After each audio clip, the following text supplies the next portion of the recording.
Hello বন্ধুরা, তোমরা কেমন আছো? আশা করছি তোমরা সবাই ভালো আছো।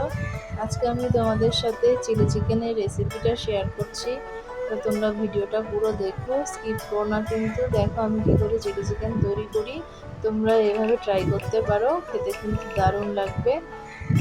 তো দেখো নাও, আমি এখানে প্রথমে চিলি চিকেনের পিসগুলোকে ভিনিগার, সয়া সস আর হালকা নুন দিয়ে ম্যারিনেট করে 1 ঘন্টার জন্য রেখে দিয়েছিলাম। তো এই কালারটা দেখে হয়তো তোমরা বুঝতে পারছো। এরপর আমি এর মধ্যে 1 চামচ আদা রসুনের পেস্ট, 3 চামচ মতন বেসন গুঁড়ো, সামান্য পরিমাণ নুন, কারণ নুনটা যেহেতু আগেই দেওয়া ছিল তাই সামান্য পরিমাণ দেবো, আর একটা ডিম দিয়ে ভালো করে কিন্তু এটাকে ম্যারিনেট করে নিতে হবে পাকোড়াটা তৈরি করার জন্য।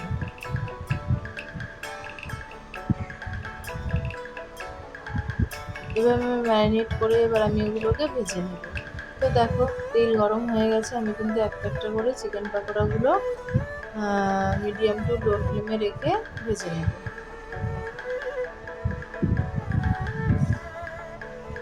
তো আমার পাকোড়াটা যতক্ষণ রেডি হচ্ছে তার মধ্যে কিন্তু আমি রেডি করে নিয়েছিলাম এই প্রিপারেশনটা।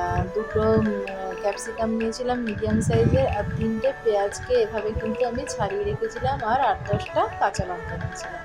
দেখো আমার চিকেন পাকোড়াটা কিন্তু তৈরি হয়ে গেছে। এবার আমি এগুলোকে তুলে নিয়েছি। দেখো হয়ে গেছে একদম। এরপর আমি তেলের মধ্যে দিয়ে দিয়েছিলাম 1 টিস্পুন আদা রসুনের পেস্ট। তারপর এর মধ্যে দিয়ে দিয়েছিলাম পেঁয়াজ, আর পেঁয়াজটাকে আগে একটুখানি সফট করে নেবো, হালকা নেড়ে চেড়ে 2-3 মিনিট একটুখানি করে নেবো যাতে একটু সফট হয়ে যায় পেঁয়াজটা। এরপর আমি এর মধ্যে কাঁচা লঙ্কা আর ক্যাপসিকামগুলো দিয়ে দিয়েছিলাম। এগুলোকেও পেঁয়াজের সাথে একটু কিছুক্ষণ নেড়ে ছেড়ে নেব।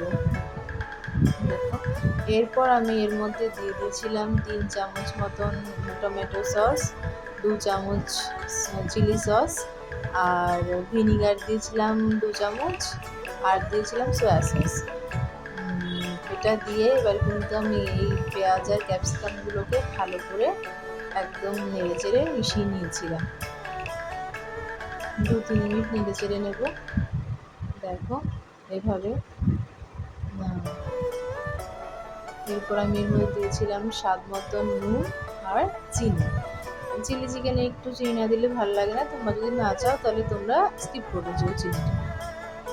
তো দেখো এটাকেও ভালো করে মিশিয়ে নিয়েছিলাম। এরপর আমি এর মধ্যে ভেজে রাখাগুলো চিকেন পাকোড়াগুলো কিন্তু দিয়ে দিয়েছিলাম।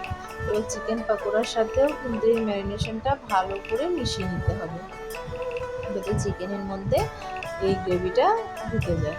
তো দেখো এভাবে মিশিয়ে নিয়েছিলাম আমি, পুরো মিশে গেছিলো একদম। তারপর এর মধ্যে পরিমাণ মতন জল দিয়ে দেবে, যে যতটা গ্রেভি রাখতে চাও সেই ততটা জল দিয়ে এবার এটাকে কিন্তু ফুটিয়ে নিতে হবে। দেখো আমি 10 মিনিট আগে ফুটিয়ে নিয়েছিলাম ঢেকে, যাতে চিকেনটা সেদ্ধ হয়ে যায়। চিকেনটা কিন্তু একদম সেদ্ধ হয়ে গেছে। এরপর এটা আমি এই গ্রেভিটাকে একটু ঘন করার জন্য এর মধ্যে 2 টেবিল স্পুন কর্নফ্লাওয়ার গুলে জলে সেটা দিয়ে দিয়েছিলাম যাতে গ্রেভিটা ঘন হয়ে যায়। দেখো আমার গ্রেভিটা ঘন হয়ে গেছে আর আমার চিলি চিকেন একদম রেডি। দেখো কত সহজে, কত অল্প সময়ের মধ্যেই কিন্তু চিলি চিকেন তৈরি হয়ে গেল। দেখো তোমরাও চাইলে এইভাবে তৈরি করে দেখো। আর আমার ভিডিওটা যদি তোমাদের ভালো লাগে তাহলে অবশ্যই লাইক করো, কমেন্ট করো, আর আমার পেজটা ফলো করে আমার পাশে থাকো। Thank you.